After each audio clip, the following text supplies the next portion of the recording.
राहुल एक multinational company में branch manager की जॉब करता था।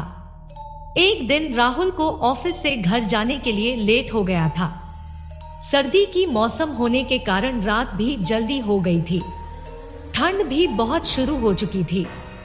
रास्ते में चलते चलते राहुल को अचानक एक आवाज सुनाई दी, रुक जाओ। राहुल वहीं पर ही रुक गया और पीछे मुड़ के देखा, लेकिन पीछे कोई भी नहीं था। फिर से वही आवाज सुनाई दी, सामने देखो। जैसे ही राहुल ने सामने देखा तो उसे जमीन पर कुछ चमकती हुई चीज दिखाई दी। राहुल दौड़ के उस चीज के पास गया और देखा तो यह कोई साधारण चीज नहीं थी, बल्कि एक चमकता हुआ हीरा था। उसने वह हीरा अपने हाथ में लिया। उसकी चमक देखकर राहुल की खुशी का ठिकाना ना रहा। लेकिन राहुल को कहां पता था कि यह कोई साधारण हीरा नहीं है, बल्कि एक मायावी हीरा है। अचानक उस हीरे में से आवाज आई, अगर तुम्हें और हीरे चाहिए तो इस जमीन को खोदो। इस जमीन के नीचे बहुत सारे हीरे हैं। राहुल खुश हो गया। उसने उस हीरे को अपनी जेब में डाला और जमीन खोदना शुरू किया। करीबन 2 फीट जमीन खोदने के बाद अचानक राहुल डर के मारे चिल्लाने लगा। इसके कारण उसका संतुलन खो गया और जमीन पर गिर पड़ा, क्योंकि उस गड्ढे में से हीरे मोती नहीं बल्कि किसी इंसान का कटा हुआ सर मिला। अचानक वह सर हवा में उड़ने लगा और बोला, डरो मत, मैं तुम्हें कोई हानि नहीं पहुंचाऊंगा। मैं तुम्हें बहुत सारे हीरे जवाहरात भी दूंगा। बस मेरी बात ध्यान से सुनो, मैं जहां जाता हूं वहां मेरे पीछे आओ। फिर वह सिर हवा में उड़ा और जंगल की ओर बढ़ने लगा। करीबन 1 किलोमीटर चलने के बाद वह सिर रुक गया।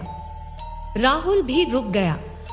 फिर उस सिर ने राहुल से कहा, इस जमीन के भीतर बहुत सारे हीरे मोती जवाहरात छुपे हुए हैं। इस जमीन को खोदना शुरू करो। राहुल खुश हो गया और उस जमीन को खोदना शुरू कर दिया। खोदते खोदते उस जमीन के नीचे हीरा मोती तो नहीं मिले, बल्कि उस सिर का कटा हुआ धड़ मिला। उस सिर ने कहा, अब तुम्हें एक आखिरी काम करना है, उसके बाद मैं तुम्हें मालामाल कर दूंगा। तुम्हें कहीं से भी 1 लोटा खून लाना होगा। राहुल ने बोला, 1 लोटा खून? पर मैं 1 लोटा खून कहां से लाऊंगा? उस सिर ने कहा, चलो मेरे साथ। वो डरावना चेहरा राहुल को साथ लेकर थोड़ी दूरी पे गया। वहां उसे एक इंसान को जाते हुए देखा। वो सिर बोला, उस इंसान को मारकर उसका खून ले आओ। राहुल डर गया और बोला, नहीं नहीं, यह मुझसे नहीं होगा, मैं यह नहीं कर सकता। फिर उस कटे हुए सर ने कहा, अगर तुमने यह काम नहीं किया तो मैं तुझे बहुत बड़ी मुसीबत में डाल दूंगा। फिर तुम्हारी पूरी जिंदगी नर्क बन जाएगी। राहुल ने हाथ जोड़कर उससे कहा, मुझे माफ कर दो।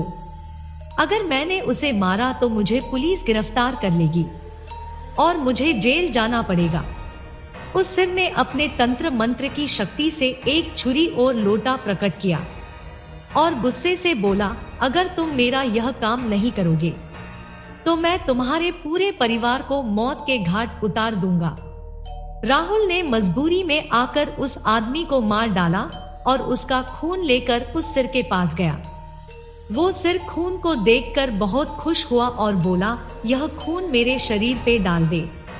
उस सिर के कहने पर राहुल ने खून को उसके शरीर पे डाल दिया। फिर कुछ ही देर में वो कटा हुआ सिर उस शरीर पे जुड़ गया।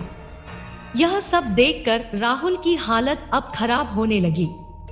वो उस भूत को देखकर काफी डर गया। जैसे ही वो भूत जिंदा हुआ तो जोर जोर से हंसने लगा और डरावनी आवाज में बोला, तुमने बहुत बड़ी गलती कर दी कि तुमने मुझे फिर से जिंदा कर दिया। अब मैं सिर्फ तुम्हें ही नहीं बल्कि इस पूरे शहर को मौत के घाट उतार दूंगा। डर के मारे राहुल के मुंह से आवाज भी नहीं निकल रही थी।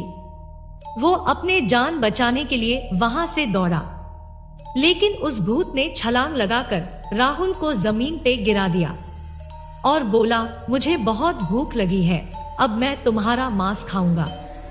जैसे ही वह भूत मांस खाने के लिए आगे बढ़ा कि तुरंत ही उसका सिर धड़ से अलग हो गया। राहुल समझ नहीं पाया कि आखिर यह चमत्कार हुआ कैसे। जब राहुल ने पीछे मुड़कर देखा तो एक अघोरी बाबा खड़े थे। उस अघोरी बाबा ने कहा, जब तुम उस आदमी को मारकर उसका खून ले जा रहे थे, तभी मैंने देख लिया था और समझ गया कि कुछ तो बुरा होने वाला है। इसीलिए मैं तुम्हारे पीछे पीछे यहाँ तक चला आया और मैंने अपनी मंत्र की शक्ति से उस भूत को फिर से मार दिया। अब तुम निश्चिंत होकर अपने घर जाओ। अब तुम पर कोई खतरा नहीं है। आज भी राहुल उस बात को याद करता है तो उसकी रूह तक कांपने लगती है। मित्रों, अगर आपको सिर कटे हुए भूत की कहानी अच्छी लगी है तो वीडियो को लाइक कर दीजिए और चैनल को सब्सक्राइब करके बेल आइकन को भी दबा दीजिए। हमें कमेंट करके बताइए कि आपको यह वीडियो कैसा लगा। धन्यवाद।